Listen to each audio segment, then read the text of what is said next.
What's up YouTube? Welcome back to Celio's Network. Today I'm making a tier list for the Pokemon TCG standard format of team up through Battle Styles. Battle Styles has been out for about 2 weeks now, and there have been a fair amount of online tournaments played with this format. So I'm giving kind of my early-ish tier list for the Battle Styles metagame in the Pokemon TCG. Of course, at this time, we are mainly playing on PTCGO, especially in North America. There are no competitive tournaments yet in North America. Hopefully, we'll get there soon, but for now, we have Players' Cups and Team Challenges and plenty of online tournaments on Play Limitless. So if you haven't checked out play.limitlesstcg.com, be sure to do that, because that's where most of these online tournaments are being played. And if you need code cards to build decks on PTCGO for these tournaments, make sure you check out potownstore.com, the best place to get PTCGO codes, and use code Celio for 5% off to support my channel and save some money at Potown Store. Also, be sure to subscribe to this channel for daily Pokemon TCG content, and let's get into this tier list. So this tier list on TierMaker, the template was made by Zapdos TCG, so shouts out to Zapdos TCG for making this template. And before we really get into it, I'll just give you all my rundown about tier lists and how I go about them. Tier lists are rather arbitrary. They're not absolutely necessary, and they are subjective and opinion based, no matter how biased you try to be, unless you're going completely off of statistics, and I will not be for this tier list. In some of my videos I do utilize statistics and rankings and actual data of how decks are performing, but this is going to be just from my mind, what I think these decks are worthy of on the tier list. Now we have S, A, B, C, and D tier here. I will try to make this as much of a normal distribution as possible, so only a couple decks in S, only a couple decks in D, and then as we get towards the middle tiers, a lot more decks are going to be in those. Just that's naturally how a tier list will typically be, or should typically be.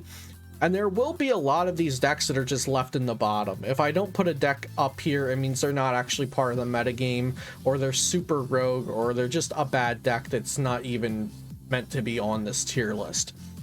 So this is going to be very competitively based, but please don't let this sway you from playing any of these decks that I say are bad or I don't put on the tier list if you have fun with them on PTCGO, because the Pokemon trading card game is first and foremost a game, and make sure you're having fun. But if you want to get competitive, then we're going to talk about what decks you should be playing and looking out for in the standard format today.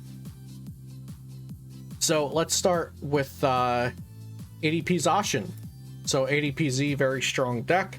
We're going to be putting this in S tier along with Pikarom in the S tier. So ADPZ and Pikarom, I'm putting them both in S tier because these decks stand the test of time, and they can stay towards the top of a metagame in standard format no matter what is happening. Even though the new Ursufu Vmax decks have come out, and then in Vivid Voltage we had Colossal VMAX, and the set before that we had Scorch and Eternatus. These two tag team focused decks just do not go away. Pikarom is still one of my safest choices for a tournament, and I know it's ADPZ is still a lot of people's safest choice for a tournament because these two decks can pretty much beat anything. The only thing Pikarom really can't beat, and of course sometimes you'll still squeak out a lucky win, is Decidueye. But this is actually not even that bad versus Urshifu decks because Pikarom plays 2 Mewtwo and Mews in it. So ADP Zacian and Pikarom still at the top. Still expect to play against one or both of these decks if you're playing in a 7, 8, or 9 round tournament. You're probably going to see one or both of these decks at least once. Next, we've got Victini Vmax, which is a newcomer in Battle Styles. Victini Vmax has been a deck that I've been playing quite a bit in the Battle Styles format. The first Battle Styles tournament on Play Limitless was the Sunday Open a little over 2 weeks ago. And I played Victini Vmax with Welder and Mewtwo tag team to a top 8 finish because I thought Victini Vmax was an aggressive deck. and fairly simple in a new metagame where people were going to be trying out a lot of new ideas. So Victini Vmax was much better in the first week or two than it's going to be from here on out probably, but Victini Vmax is a very solid A tier deck because its win condition is just gusting opponents' V Pokemon and knocking them out cheaply for just 2 energy attachments, while also being able to take a hit with its 310 HP and having natural fire support with Welder and backup attackers like Heatran GX and Reshizard, and you can even pair it with Mewtwo and Mew Tag Team like I did to have a little package to counter Psychic weak things or even counter water attackers. So Victini Vmax, a very solid A tier deck, and these decks in A tier are kind of like the bulk of the rest of the upper meta in tournaments that are not the S tier decks. So these S tier decks can really handle almost anything, whereas a deck like Victini Vmax, there's quite a few decks where you pair up against them and you're like, this isn't a great matchup. You know, like Victini versus Pikarom isn't the best matchup. Victini versus ADP is probably like 50-50. Victini versus Blown is not a good matchup, and so on and so forth. But it's still a very, very good deck. Just, it doesn't have that omniscient power, I would say, that ADP Zacian and Pikarom both have. Next we have Rapidstrike Ursufu, and we're also going to put this into the A tier. So Rapidstrike Ursufu was definitely looking a little bit underwhelming at first, but I kind of stayed true to it and knew it would end up being fine. And the deck is now seeing results about 2 weeks after the set release, because it took a little while for people to decide what the best lists are, and it's also seeing results in Japan. So we knew the card was good and would end up being good eventually. The real problem is it doesn't like automatically beat Pikarom. Its Victini matchup is not super favored. Its ADP-Z matchup is not super favored. Like a lot of the decks surrounding it, it doesn't just outright beat, but it is undoubtedly a very strong card being put into this very, very powerful meta. So Ursufu VMAX in a vacuum might look like it's just a ridiculous card that's going to be S tier, but in our current standard format, I think it fits into A tier right now. Next, let's pull up Blown. So Blown is going to be for Tempozard, Crocéphalon, Bloccephalon, whatever you want to call the deck, a combination of Bloccephalon, Cramorant, and Reshizard based fire toolbox. Before going on to this, I actually should say there are many variants of Victini. There are Victini mixed with Centiskorch, Victini with Ninetales, Victini with Bloccephalon, straight Victini, and the Victini with Mewtwo Welder, like I mentioned.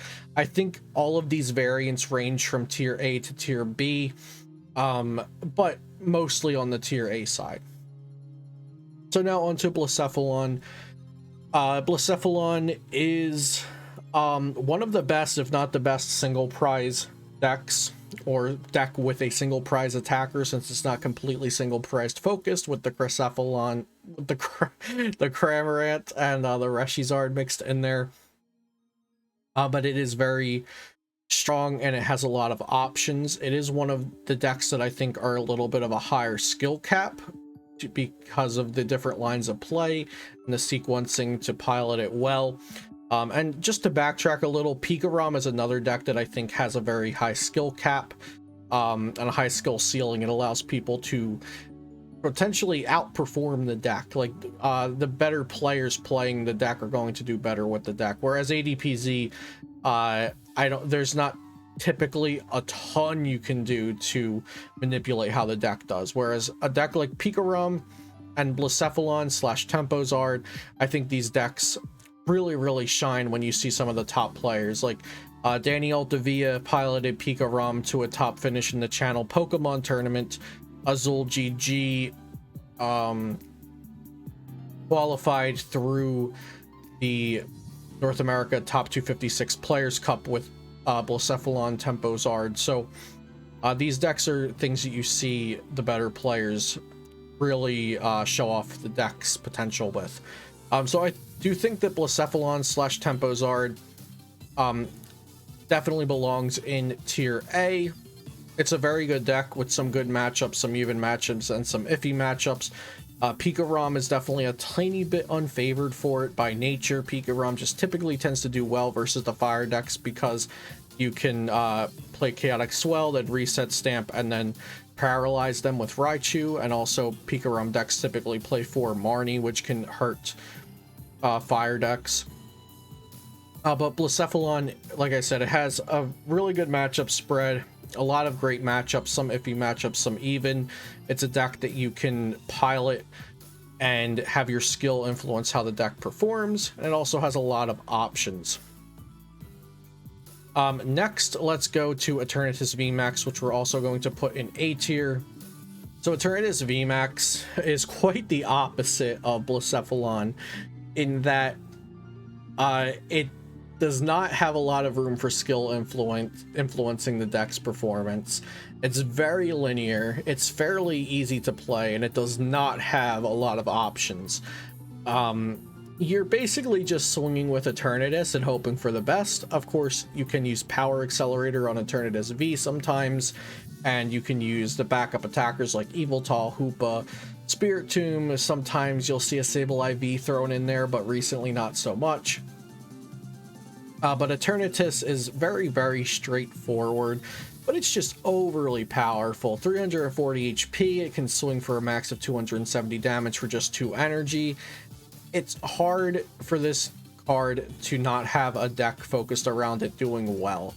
Even though we have the new fighting Urshifus that came out, Eternatus VMAX is still strong. There were some decks with weak guard thrown in there to combat the Urshifu, but I think we're seeing the more traditional builds of Eternatus keep being successful.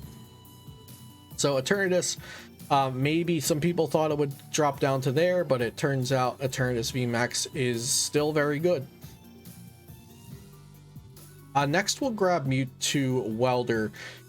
So now Mewtwo Welder, although it's been seeing very good results, I think those results have already started actually to dwindle down, because Mewtwo Welder is a deck that we've seen before. When Darkness Ablaze first came out, Mewtwo Welder was still doing very, very well because it was a pre-existing deck that was already optimized, and it's a very aggressive deck, kind of the same way of Victini Vmax, a very aggressive optimized deck. Mewtwo Welder was succeeding for that same reason. But I do not think Mewtwo Welder really sits up here in S and A like these decks do. So that's why I'm putting Mewtwo down here. Next, we'll look at Dragapult. So Dragapult saw a fair bit of success for a little bit there, while Eternatus and Pikarom were not being played much due to the new Urshifus coming out. But now that Pikarom and Eternatus are back up here where they kind of belong, Dragapult has fallen back down, but not too much. I still think Dragapult's a B tier deck. You don't want to run into Eternatus. You don't want to run into Pikarom, but Pikarom can be handled. It's just they're very aggressive. An aggressive Victini Vmax deck can really run down a Dragapult, and also you want to avoid getting Crushing Hammered, which is typically an Eternatus, which you're losing that matchup anyway, and then Crushing Hammers and Yell Grunt exist naturally in Pikarom. So Dragapult is a solid deck, but definitely some matchups that you do not want to see. Next we'll have Corbinite, and Corbinite VMAX is a deck that I've seen a lot of people asking about, and I don't think Corbinite VMAX is that good, at least at the moment. Not only are there 3 fire decks already that I've put on the tier list, but I'm sure there's more to come. 3 fire decks at the moment above Corbinite on the tier list, and Corbinite's weak to fire. There's also multiple ways to remove the energy, coating metal energy, to stop the fire weakness. There's Crushing Hammer, there's Yell Grunt, there's Fan of Waves, since you can't use Giratina against this because of its ability.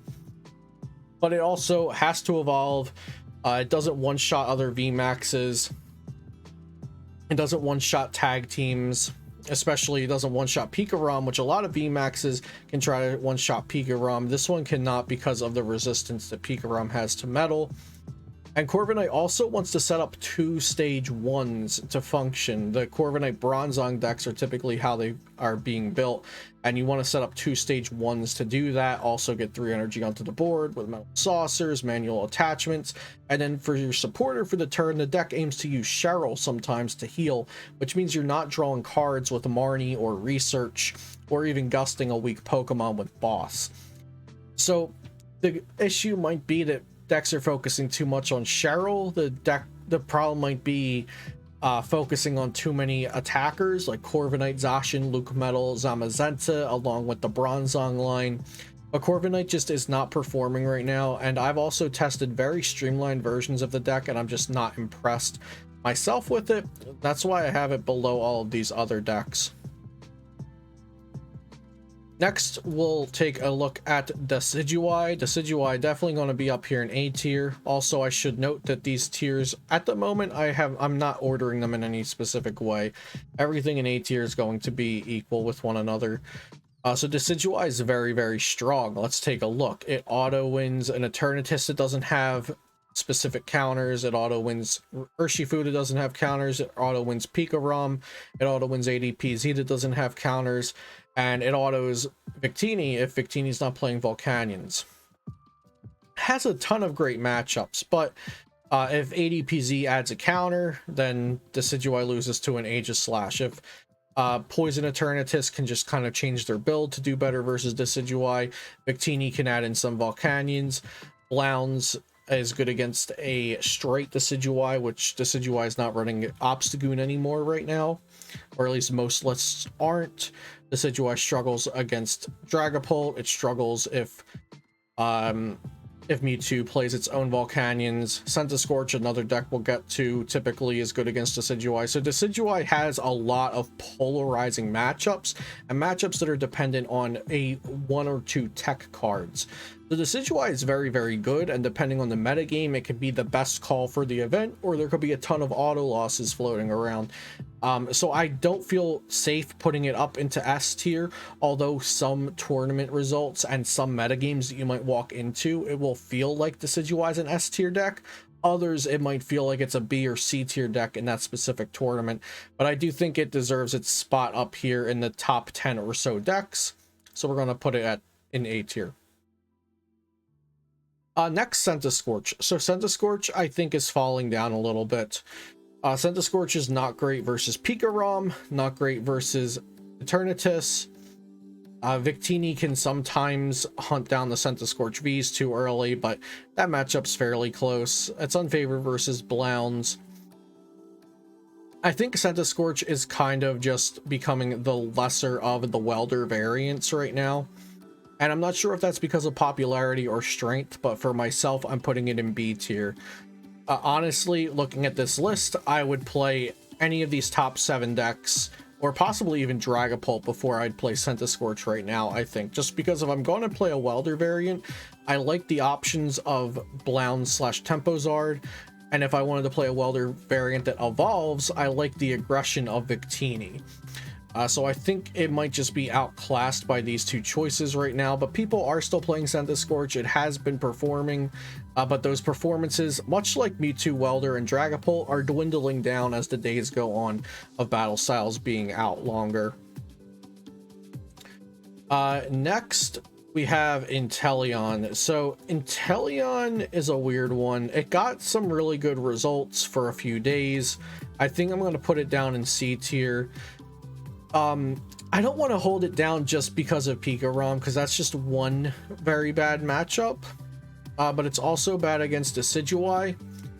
ADPZ can be a little rough.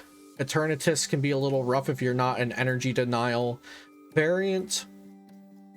And I also just don't know if the lists and the consistency is there, and potentially it's just not being played enough.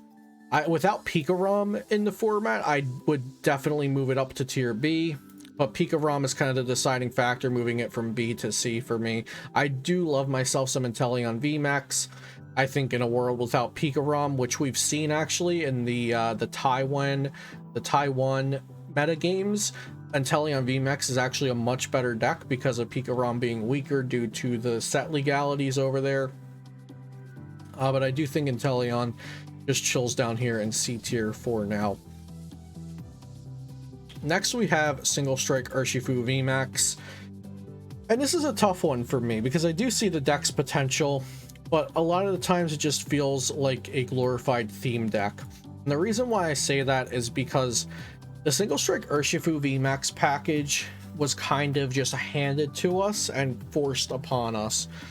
You need to run Single Strike Ursufu VMAX with Houndoom, and you need to run the Urn to get your Single Strike energies back. You need to run the 4 Single Strike energies. So you've already got the 4/4 line of Houndoom, the 4/3 Single Strike Ursufu VMAX line, that's 15 cards. Then you've got the 4 Single Strike energy, that's 19 cards. The 4 Urns for consistency, that's 23 cards. You're going to need to run probably at least 8 Pokemon searches, likely more, because you're trying to get out 2 Houndours and an Urshifu. You don't have a lot of room for tech Pokemon. You have pretty much no room for tech Pokemon. You barely even have room for supporters like Boss's Orders. And also throw in the Single Strike Scroll of Scorn, which is probably the best thing about the Single Strike package. You need to run all of that. So the deck kind of builds itself. Whereas with Rapidstrike Ursufu, you've got your 4/3 line of Urshi, you got your 4 Rapidstrike energy. That's 11 cards. The rest of the deck is up to you. You can pair it with Dragapult, you can pair it with Octillery, with Chinchino, with Orbeetle, with Jirachi and Scoop Up Nets, with Welder, even with Empoleon V. There's so much you could do with Rapidstrike Ursufu that it's not held back and players can find the best way to play it. Single Strike Urshi is very, very limited, which I think is one of the main factors. The card just needs its specific support to work. And that being said, it can swing through Decidueye, it can swing through Zamazenta, but other single prize decks, like, you don't have a very great backup option against it. And even decks that can favorably trade against you with 2 prizers you're not very good against. And a deck that can pick off your Houndooms early, things with a lot of gust options, things with spread like Cramorant or even Rapidstrike Urshifu are going to be an issue. So while I do see the power of Single Strike Ursufu VMAX, and seeing it get a top 8 here and there is not surprising. I mean, same with Intelion and Corbinite. Seeing them get a top 8 here and there is not surprising, but these are not decks that I would expect to see in top 8 every single night of the week when we have 100+ people tournaments going on every night on Play Limitless. Whereas ADPZ and Pika, and honestly all of these 7 decks that I have towards the top right now, I typically expect to see like 4 to 5 of them in the top 8, top 16s every night. And then as you get further down the line, that certainty of myself from it being in the top 8s, top 16s, depending on the number of people in the tournament, drastically goes down. Corviknight, Intelion, Single Strike, if they're not in top 8 or top 16, I'm not surprised. What should we look at next? Mad Party. Mad Party is an interesting one. So Mad Party typically has a very good matchup spread, but the deck itself has some vulnerabilities based on it needing special energies every turn to attack. So it's very disruptible from reset stamps, power plants, Marnies, things like that. Also, you can sometimes stall them out by like gusting up a Pokemon. If you've noticed, they're out of air balloons and they're out of twin energies. They only have triple acceleration energies left, because this deck needs to like dump its hand repeatedly every turn to get where it needs to go, to get the Mad Partiers into the discard pile, to get the energy for turn, to get the evolution Poltegeist for turn so it can attack against psychic weakness. So even some of its good matchups it can lose sometimes because of its inconsistencies, and also just the disadvantages that single prize decks have in general, because they need to set up new attackers and have new energy attached almost every single turn. So Mad Party, I do think it's a deck with a lot of potential, but I'm putting it in tier B for now because I think that's where it belongs. Is it good on paper? Does it beat Pikarom and Rapidstrike Urshifu and Victini Vmax? Yes, but it can also lose to those decks a little more than it might look like it can on paper, just due to the inconsistencies that being a single prize deck comes with in the current pretty much game design of the Pokemon TCG. What's next? Bulldrop Whimsicott we're putting down here.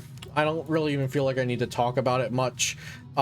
It's a single prize deck that has potential, but it also just needs a lot of pieces, much like Mad Party.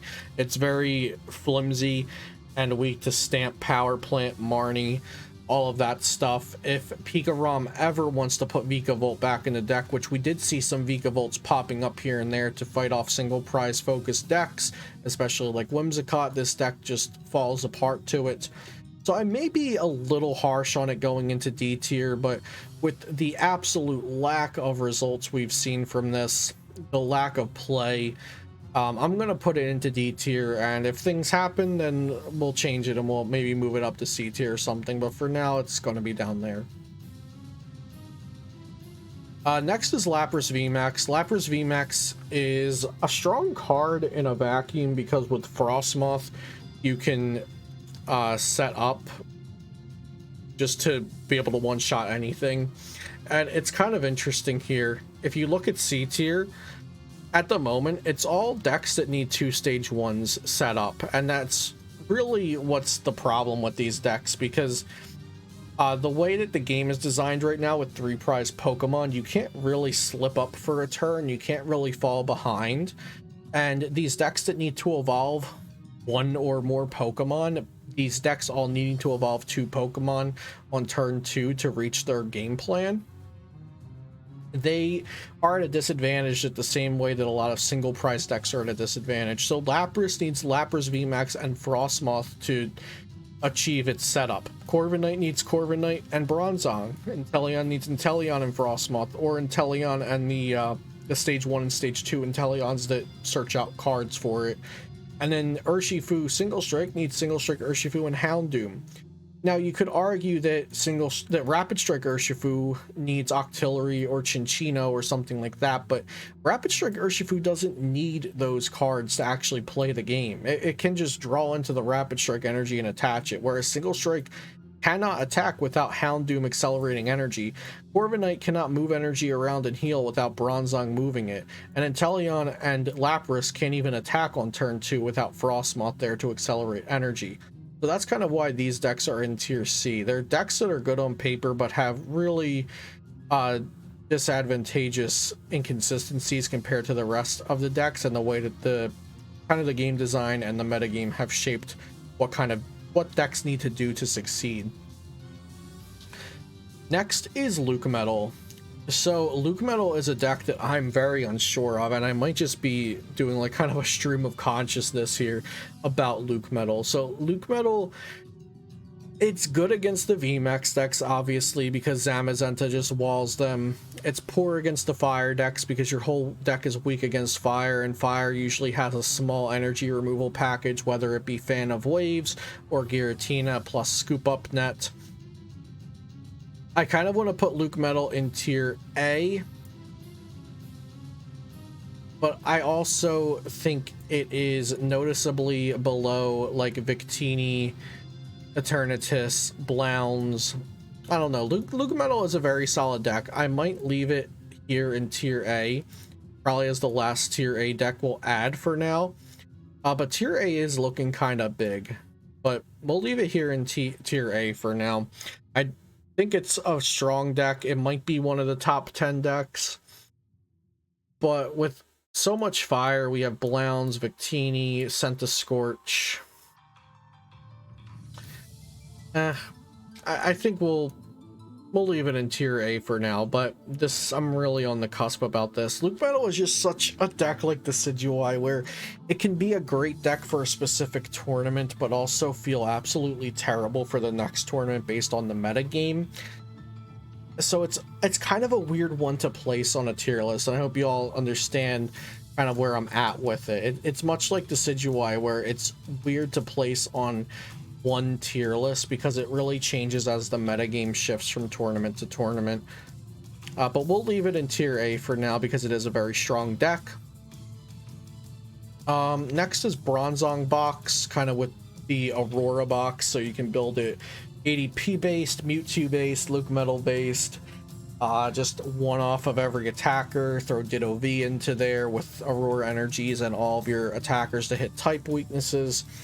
It's a deck that's very cool, and I do think it has potential, but I haven't seen that potential met yet. It's probably because of its clunkiness and its box type approach, that it doesn't do what it wants to do every game, but the games that it does, it seems like really great that it has all these options. But I definitely think it's below all these other decks above it, so tier C seems fine for it. Turbo Zacian, like Zacian with Brave Blade, was unfortunately a deck that I think was just, it was good for a little bit of time when Shining Fates came out, right? It was great against Luke Metal ADP and Pika-Rom, horrible against the VMAX decks. With us having more and more VMAX decks coming to the top, Zacian with Rusted Sword, I think I said Brave Blade Zacian, but obviously it's Brave Blade Zacian. What I meant to say was Rusted Sword, so I apologize if I made that slip up. But Rusted Sword Zacian, I just do not think can really do much against the overall meta. Sure, if you run into Pika-Roms, that's great because you can one-shot Pika-Roms with Rusted Sword. But if you run into Victini and Ursufu Vmax and Eternatus and Centiskorch and Dragapult, that's not going to look good for you. So unfortunately, Zacian, Turbo Zacian, down here in D tier, and a lot of these decks would be in D or below, but I'm strictly putting some of them in here because I know it will be decks that people are interested in knowing my evaluation of. What is next? So next we have Eggrow Mewtwo, which is an interesting one. There's also an Eggrow on this tier list, but I'm just going to use Mewtwo with the grass energy to represent Eggrow Rillaboom Mewtwo. This is an interesting one though. Sometimes I look at this deck and think it's really great, but then I remember you have to like get the turn 1 super growth into Rillaboom or your deck like falls apart, and also your opponent can gust up the Rillaboom. But sometimes it feels really good just because of its matchup against the tag team decks. I think it's in C tier, but I'm also not like a seasoned Eggrow Mewtwo Rillaboom player. So people could argue that it's maybe a B tier deck, but I'm going to put it in C tier. That's kind of my evaluation of it. But I don't think it's a bad deck. I do want to note that like basically the decks in C and above, I don't think are bad decks. Like people will play these in tournaments and sometimes see success with them. D tier is kind of like my warning tier. Like probably don't play this deck. Maybe I'm being a little harsh on Whimsicott, like I already said, but it's kind of the thing where I think if it was good, we'd see at least some kind of result with it, and correct me in the comments if I'm wrong, but I don't think this is really putting up results. And the reason it might put up results is if the metagame was just all Urshifu, but I also think that ADP just kind of gatekeeps Whimsicott very, very hard, and ADP has been high meta shares for like every tournament. What do we have next? We've got Salazzle Weepinbell, needs way too much. I'm just tossing this in D tier. I do notice that Spiritomb is not on this tier list, which is fair because Spiritomb probably wasn't even being played when this tier list was made. It kind of just popped up again. But I would put Spiritomb in probably C tier. Maybe I could be talked into putting it in B, but I'll just say Spiritomb C tier for now since I don't have a Spiritomb on this tier list. Let's see what else. I wanted to put Welder Urshifu, which I think would be Mewtwo Urshifu. And Welder Urshifu sounds great on paper, but I actually think it's an absolute train wreck. I definitely wanted it to be good. Like it was a deck that I wanted to sit down and work on and make really, really good. And it was like the most frustrating thing to try to make work because it just there's so many things going on with Welder Urshifu. If you want to hear more about Welder Urshifu, I know Jack and Joe over on OmniPoke worked on it a lot before the set even came out, and they've also made a more recent video on Welder Urshifu, and I really wanted it to work because on paper it covers so many things. It hits fighting weakness, fire weakness, psychic weakness, it does bench damage, but it just is a mess to me. And I also haven't seen anybody perform with it, so I'm assuming it's a mess to everybody.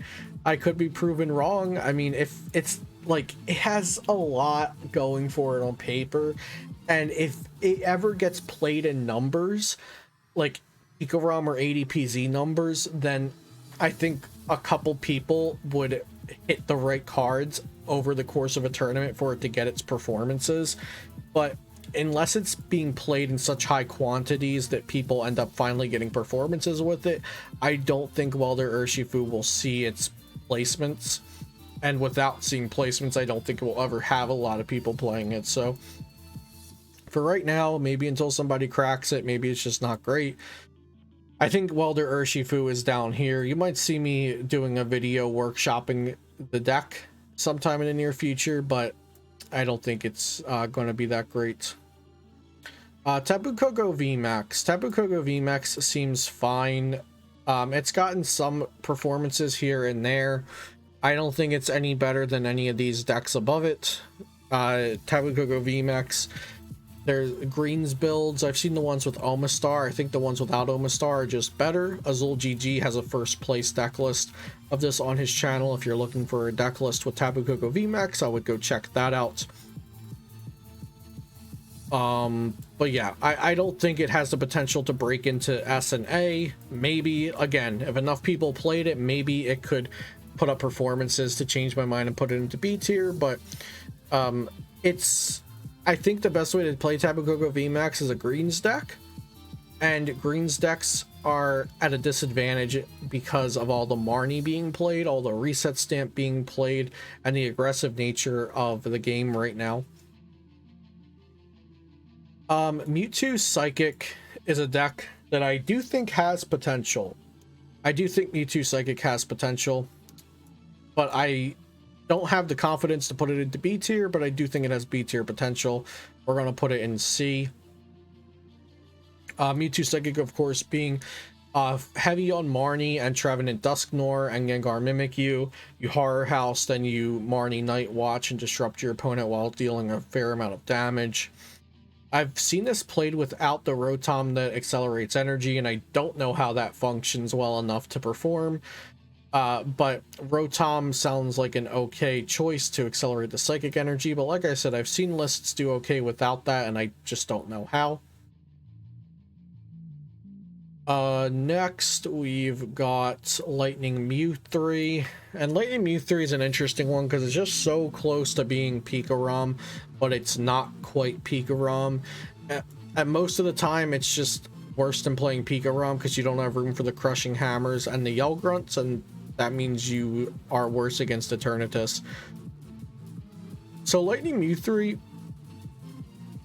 I'm kind of tempted to put it up here into B tier because I do think it's being underplayed. Now Lightning Mew3, of course, the difference between that and Pikarom is that Lightning Mew3 plays 4 Aurora energy, and it also plays tech cards like things for Mewtwo to copy, like Vileplume GX, sometimes the Greninja to swing through Decidueye. So I do think Lightning Mew3 is underplayed, but it might have B tier potential, so I kind of want to put it in B tier. I think we'll put Lightning Mew3 in B tier. Togekiss Vmax. Togekiss Vmax with Bronzong is definitely above the poopy tier, above D tier, but it's in this clump of like pretty okay decks, but has inconsistency issues of C tier, and this is close to being a greens deck because it's just hurt so bad by Marnie and Stamp that it has some of the same issues that Togekiss VMAX has, while also being weak to Pikarom. So this is kind of referring to the Togekiss VMAX Bronzong variant, and we're going to put that in there in C tier. Next we have Control. I'm going to put Mewtwo Lightning down here. I made my decision. So, Control is in a weird spot. There's the Control with, like, Reset Stamp, Jesse James. kind of stuff. There's also control that can well, there's control that uses Persian from Team Up. There's control that uses Excadrill to shuffle cards with Rototiller. There's the Galarmine Absol kind of strategy. There's also the Handlock with Reset Stamp Jesse James strategy. There's a lot of ways control can go, but the lock up with Absol Galarmine strategy feels a little worse, with Escape Rope being in the format and some decks having now more than 4 switch because they have switches plus Escape Ropes. There's also just so many things to account for in this varied format of all of these decks B tier and above being very tournament viable. Control likes very centralized metagames where there's like 5 decks that it needs to counter, whereas there's a lot of stuff here to counter. So control has that lurking potential, but I don't see it becoming like anywhere near where mill / control was in the Sword and Shield base set standard format, let's say. But I think it's a solid B tier, so I'll leave it there. It's just super underplayed because it's very, very hard to play.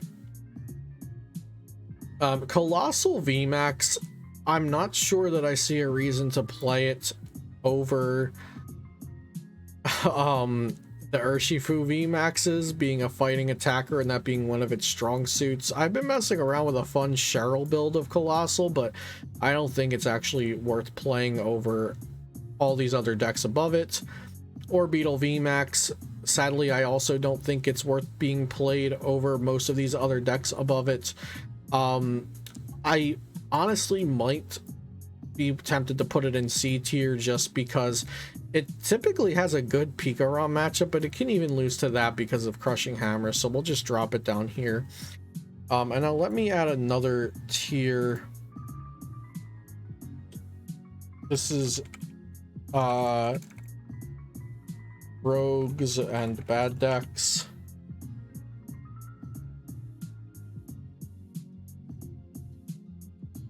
This is rogues and bad decks. So if something is on here down below the tier list, that means it's either rogue or bad, and it would go here. S tier, obviously, like I said, these can handle just about anything.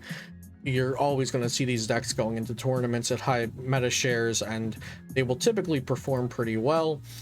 A tier is just under that. These are typically not going to be as popular as Pika and ADPZ, but they're like just a notch under that. And then B tier, these have just a couple reasons why they're a little weaker than the others. Scorch is a little outclassed by the aggression of Victini and Blounds. Dragapult's weak to Eternatus and also weak to energy removal. Mewtwo Welder can be inconsistent, weak to Power Plant, weak to the Mimikyu that shuts off Mewtwo abilities, which seeing a very little splash of play, but thought I should mention that as well. Also weak to Psychic type attackers trying to counter Ursufu, and it's getting hit with collateral damage. Things like Mad Party and Dragapult, and even Whimsicott Tool Drop all the way down here.